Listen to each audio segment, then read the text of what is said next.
जो अंत और प्रारंभ है, हर युग का वो आरंभ है। ब्रह्मांड जिसने है रचा। जरूरी नहीं है कदमों से चलना, जरूरी मन ही मन ऐसी ऐसी बातें उनके घर से निकलवा लेंगे कि पता नहीं कितनी दूर दूर की रिश्तेदारियों को मामा की, बुआ की, फूफा की निकाल लेते हैं। ऐसी ऐसी रिश्तेदारियां हम निकाल लेते हैं। हमें ऐसा गुण है, हम महिलाओं में।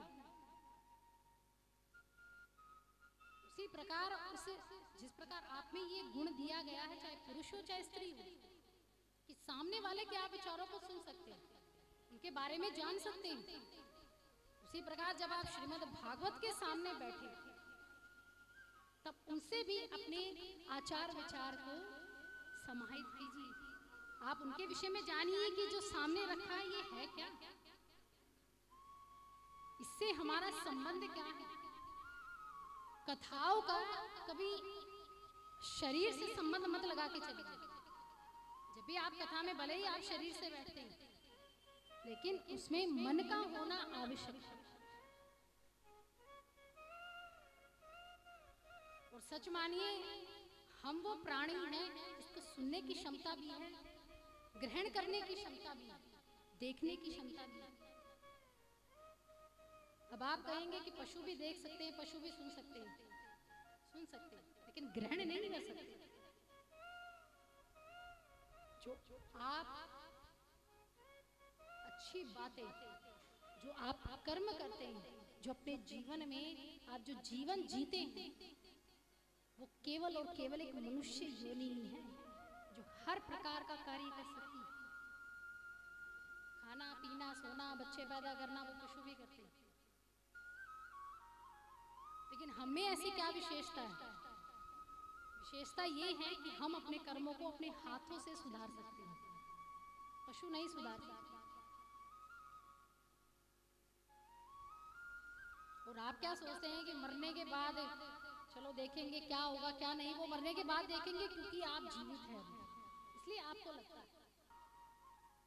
लेकिन जब अगला लोक आपको इस पृथ्वी लोक से जाने के बाद जो सुधारना है, वो आपको जीते जी ही सुधारना होगा। ये आपको मौका मिला है। कहते हैं कि 83 लाख योनियों के बाद ये मनुष्य तन प्राप्त होता है, यही कहा जाता है। इसमें जलचर भी हैं, स्थलचर भी हैं, वायुचर भी हैं। छोटे से छोटे जीव से लेकर बड़े से बड़े जीव तक, तब वो दूरी तय करते हैं, तब जाकर कहीं ये मानव तन मिलता है। तो जिसको मिल जाए वो अपने आप को धन्य भागी समझिए। लेकिन इस तन को अगर माता ने जन्म दे दिया है, आप ये सोचते हैं कि मेरी माँ ने जन्म मुझे दिया है, इसमें भगवान का क्या रोल है? ये उसी प्रकार है जिस प्रकार एक प्रश्न उठता है कि पहले अंडा आया या मुर्गी आई। जो अंडा आया मुर्गी आई, ये हम पर ही लागू है, ये उस मुर्गी पर लागू नहीं है। ये आप बता नहीं पाएंगे कि पहले माता आई या उसकी माता आई या उसकी माता आई। भले ही आप अपनी माता के गर्भ से जन्म लेते हैं, लेकिन 9 महीने तक रक्षा कौन करता है उदर में? ईश्वर ही तो करता है।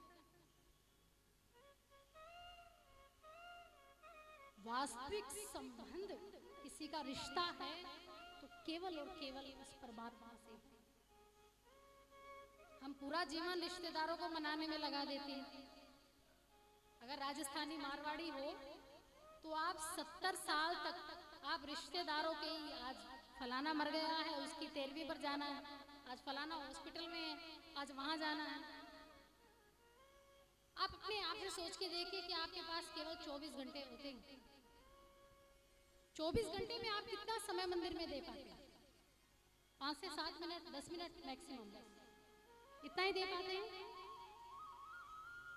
और उससे ज्यादा समय आप कहाँ देते हैं? परिवार को या पड़ोसियों को या रिश्ते नातों को।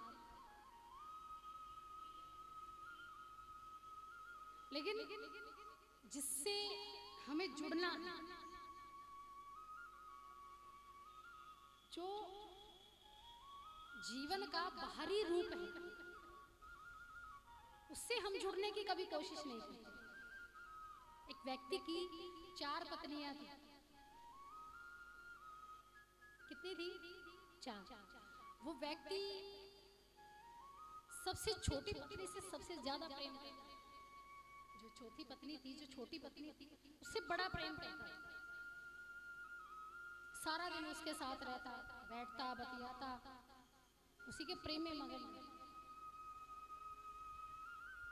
तीनों रानियों के साथ कभी कभार मिलने आ जाता, और सबसे बड़ी रानी से तो वो बड़ा चिढ़ता। कभी उनसे प्रेम से बात नहीं करता था, सम्मान नहीं करता। अब इस प्रसंग से आप ये समझिए कि प्रभु से, ईश्वर से जो नाता है वो किस प्रकार का, धर्म और कर्म क्या है, ये आपको सीख देंगे। अचानक से इस व्यक्ति को एक गंभीर बीमारी हो जाती है, कैंसर की। डॉक्टर के पास गया, डॉक्टर ने कहा कि अब 5-7 दिन में मरने वाले हो, अब कुछ नहीं हो सकता।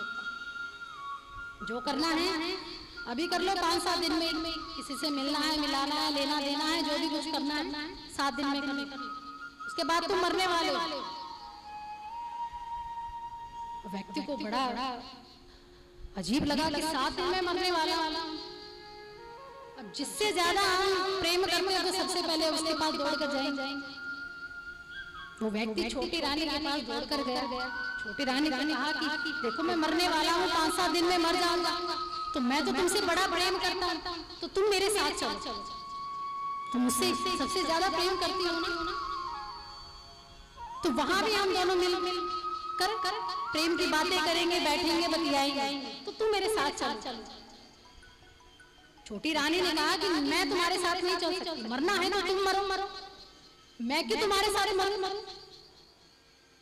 और अच्छा हुआ कि तुमने पहले बता दिया, मैं दूसरा विवाह करूंगी। छोटी रानी छोड़कर चली। दूसरी रानी के पास गई।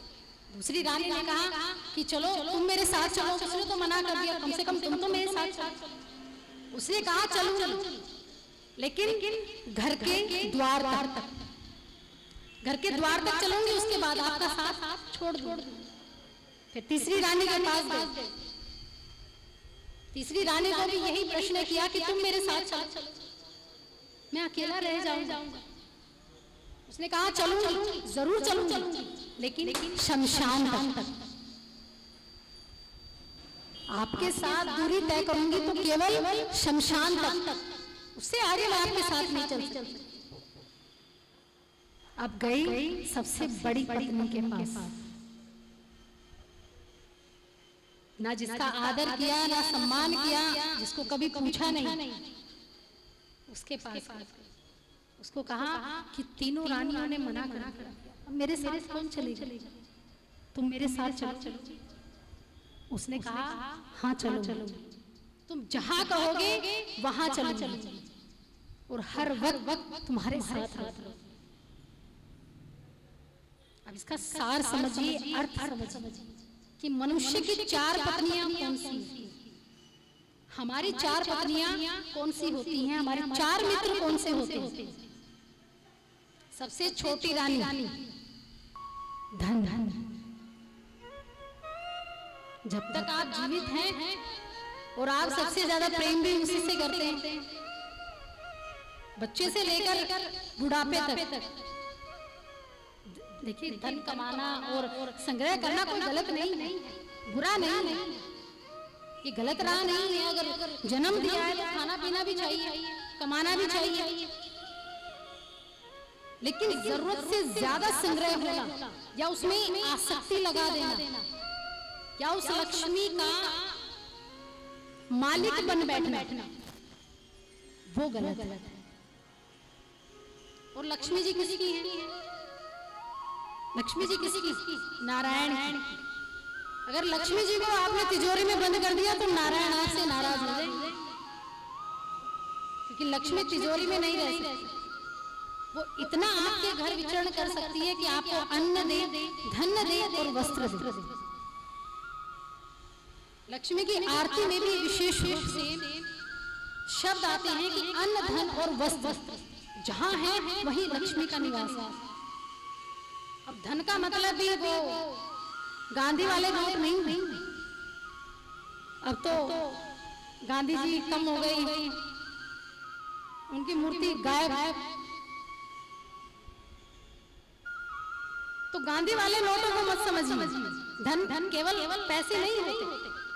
धन माना जाता है, पुत्र का धन भी माना जाता है, अन्न का धन भी है। लक्ष्मी भले ही आपकी तिजोरी में भरे हो, लेकिन भूखे मरते हैं तो आप नोटों को चबाकर भूख अपनी शांत नहीं कर सकते। आप उसे धान्य खरीद सकते हैं, फिर उस धान्य को ग्रहण कर सकते हैं, तब भूख मिटेगी।